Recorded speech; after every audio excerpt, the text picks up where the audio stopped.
ഇന്ന് നമ്മൾ വീൽ ചെയ്യാൻ വേണ്ടി പഠിക്കാൻ പോവുകയാണ്. സത്യം പറഞ്ഞാൽ ചെറിയൊരു പേടിയുണ്ട് എനിക്ക്.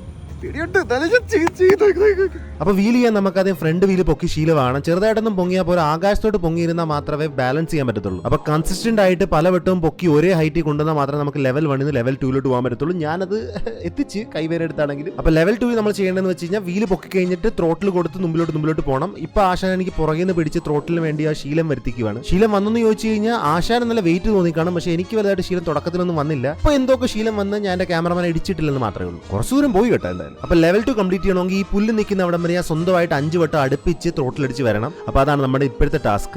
വീൽ ചെയ്യുന്നതിനിടയ്ക്കും കുറച്ച് സൈഡ് ക്വസ്റ്റ് ട്രൈ ചെയ്യുന്നതൊക്കെ സ്മൂത്ത് ആയിട്ട് പോകുന്നുണ്ട്. ഞാൻ വീല് പൊക്കിയിട്ട് ത്രോട്ടിൽ ചെയ്യുമ്പോൾ അപ്പൊ തന്നെ ബൈക്ക് എന്നെ തെറിച്ചു പോകുന്നു. എന്തായാലും സ്വന്തമായിട്ടൊരു മോട്ടിവേറ്റ് ചെയ്യാൻ വേണ്ടി കുറച്ച് ഡ്രിഫ്റ്റ് ഒക്കെ അടിച്ചാലും ഞാൻ എന്നെ കൺസിസ്റ്റന്റ് ആയിട്ട് മോട്ടിവേറ്റ് ചെയ്ത് വെക്കുന്നുണ്ട്. പക്ഷെ എന്തൊക്കെ ചെയ്ത് വെക്കുന്നു പറഞ്ഞാൽ പോലും പലവട്ടവും ബൈക്ക് തെറിച്ച് കറങ്ങി തിരിഞ്ഞൊക്കെ പോവുകയാണ്. ഇപ്പോഴാണെങ്കിൽ ബൈക്ക് ഞാൻ ഇരിക്കുന്ന പോലില്ല, ബൈക്ക് സ്വന്തമായിട്ട് തന്നെ മാറിപ്പോകും എന്റെ കയ്യിൽ നിന്ന്. അപ്പോൾ ഫുൾ ആയിട്ട് കമ്മിറ്റ് ചെയ്താൽ മാത്രമേ നമുക്ക് വീല് പഠിക്കാൻ പറ്റത്തുള്ളൂ. അപ്പൊ പൊങ്ങുന്നതൊക്കെ വീഴുന്നതൊക്കെ സർവ്വസാധാരണ, വലുതായിട്ടൊന്നും പറ്റത്തില്ല സേഫ്റ്റി ഗിയർ ഒക്കെ ഉള്ളതുകൊണ്ട്. അങ്ങനെ കുറേയേറെ പ്രാക്ടീസ് കഴിഞ്ഞിട്ട് ഞാൻ ഒരു വീലിക്കകത്ത് 2 ത്രോട്ടിൽ കൊടുത്ത് കുറച്ച് മുമ്പിലോട്ട് പോയി. മുമ്പിലോട്ടല്ല, വളരെ സൈഡിലോട്ടാ പോയാൽ, പക്ഷെ എന്നാലും എന്റെ ഒരു കാഴ്ചപ്പാടിൽ അത് നല്ലൊരു വീലിയാണ്. ഇത് പിന്നെ ഒരെണ്ണം അടിച്ചു, എനിക്ക് വയ്യ. അപ്പൊ ഒരെണ്ണം പോലും പുല്ലിന്റെ അപ്പുറത്ത് പോയിട്ടില്ല. ഞാൻ ഇപ്പോഴും ശ്രമിച്ചുകൊണ്ടിരിക്കുക. പുല്ല് വരുന്നതിന് മുമ്പ് എന്നെ വീല് താഴത്തോട്ട് വീണ് പോകും. അപ്പൊ ഞാൻ ഇതൊരു വിട്ടുകൊടുത്തിട്ടില്ല, ഞാൻ ഇപ്പോഴും ട്രൈ ചെയ്തുകൊണ്ടിരിക്കുകയാണ്. ചെയ്യും തോറും കുറച്ചായിട്ട് സ്മോൾ ഇംപ്രൂവ്മെന്റ്സ് ഉണ്ട്, പക്ഷെ ഡ്രാസ്റ്റിക് ഒന്നുമല്ല. ഞാൻ 3 ദിവസത്തേക്ക് വീല് പഠിക്കാൻ വരുന്നുള്ളായിരുന്നു. വളരെ ചുരുക്കം ദിവസമാണ്, 10 ദിവസമെങ്കിലും വേണം. പക്ഷെ അതുകൊണ്ട് ഇതിന്റെ അവസാനത്തെ വീലിയായിരുന്നു. Full commitment, but no go.